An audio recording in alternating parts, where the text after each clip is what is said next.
After my farm stay in Hereford, I didn't know what to do. So I went to the train station and looked at a list of places I could go. I decided to go to Cardiff because it looked okay. It was in Wales, so why not? Booked a cheap hotel, got a train ticket, and I was on my way.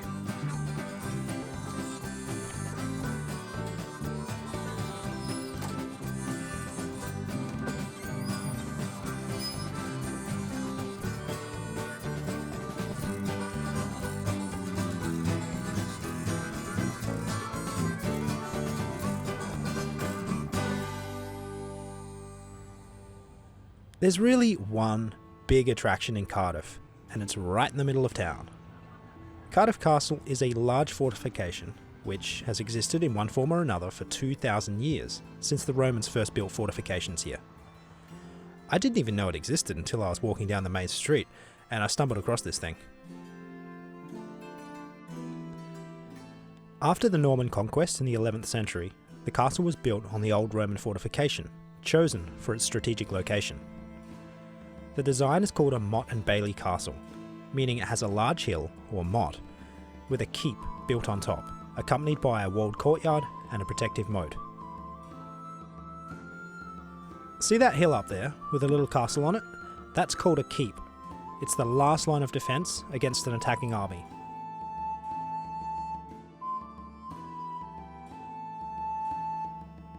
It's the highest ground in the area and it's really well defended. You can put hundreds of archers in there along with supplies and defend a really wide area, and also keep the royal family safe from the invading army until reinforcements arrive.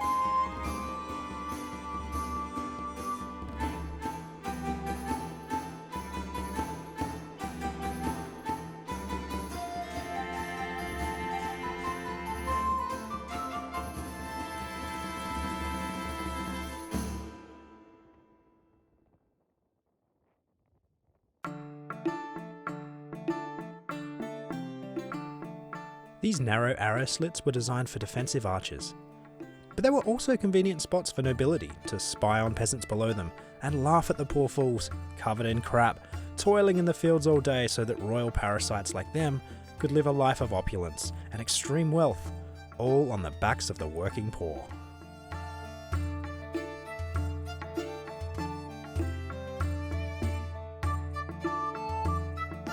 So here's an example of this kind of stone keep castle. You've got the stone keep in the middle, and then you have the castle walls, a moat, and another small wall called a barbican.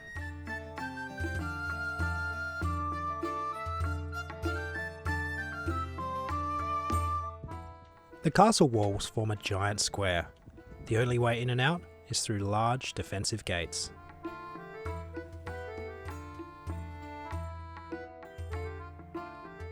The castle walls are the main defence against attack. Thousands of archers could defend the castle by shooting arrows out of the many windows, or shouting very hurtful comments at the enemy.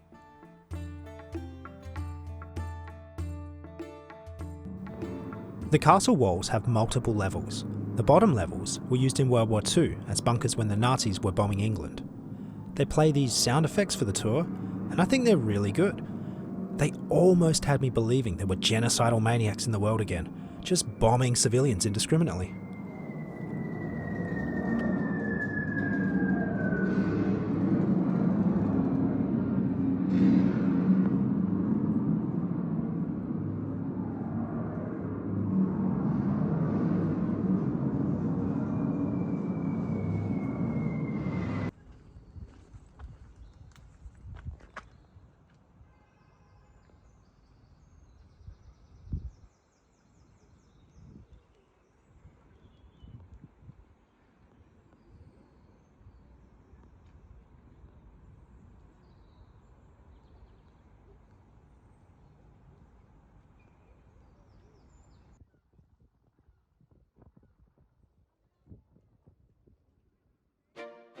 And finally, we have the palace, which is a very fancy place.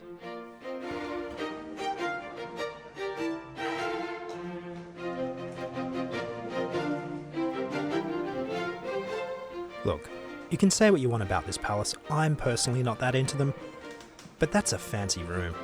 Very fancy-pantsy. I mean, look at that ceiling. Now look up at your ceiling. It's not that fancy now, is it? I mean, come on, look at this one. It's even fancier. They loved a fancy ceiling back in the day. But I mean, it's a bit much, isn't it? The working poor, out there, toiling in the coal mines, while the Marquess of Bute sits around with his fancy pants ceiling. Well, apparently, after the 4th Marquess of Bute died, the family agreed, yes, it was all a bit much. So they donated the entire castle to the city of Cardiff. And today, local residents each get a key to the castle so they can visit for free. I mean, it's not every day the ruling class family helps to build the socialist utopia by collectivising private property. But when it does happen, it's a thing of beauty. Viva la Révolution!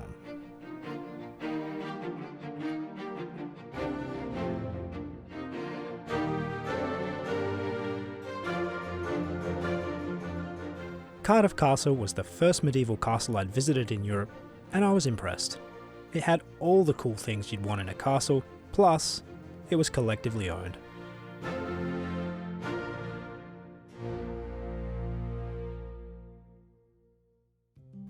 The rest of Cardiff was interesting enough. Some parts were nice, but the main street had this really "Oi oi bruv, let's get messy with the lads" kind of vibe, and it's just not for me.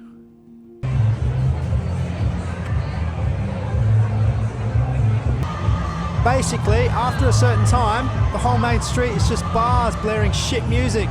It's not really for me. After spending 2 days in Cardiff, I decided to keep moving, so I hopped on a train to another Welsh city, Swansea. Why Swansea?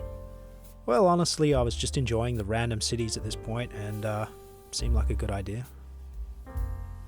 Royce, Rosnager and Valley are request stops, and passengers for these stations should ask the conductor on the train to arrange for the train to stop to allow them to alight.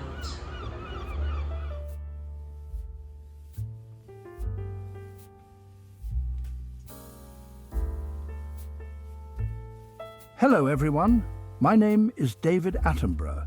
Before you say anything, I'm not AI, honestly. I'm simply a 97-year-old man without much to do on a Sunday afternoon.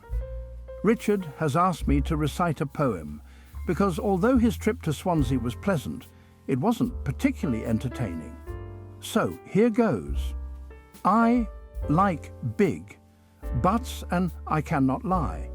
You or the brothers can't deny that when a girl walks in with the itty-bitty waist and a round thing in your face, you get sprung. Want to pull up tough, 'cause you notice that butt was stuffed. Deep in the jeans she has wearing, I am hooked and I cannot stop staring. Oh baby, I want to get with ya and take your picture. My homeboys tried to warn me, but that butt you got makes me so horny. Ooh, rumpled smooth skin. You say you want to get in my Benz? Well, use me, 'cause you ain't that average groupie. I seen her dancing to hell with romancing. She has sweat, wet, got it going like a turbo vetter.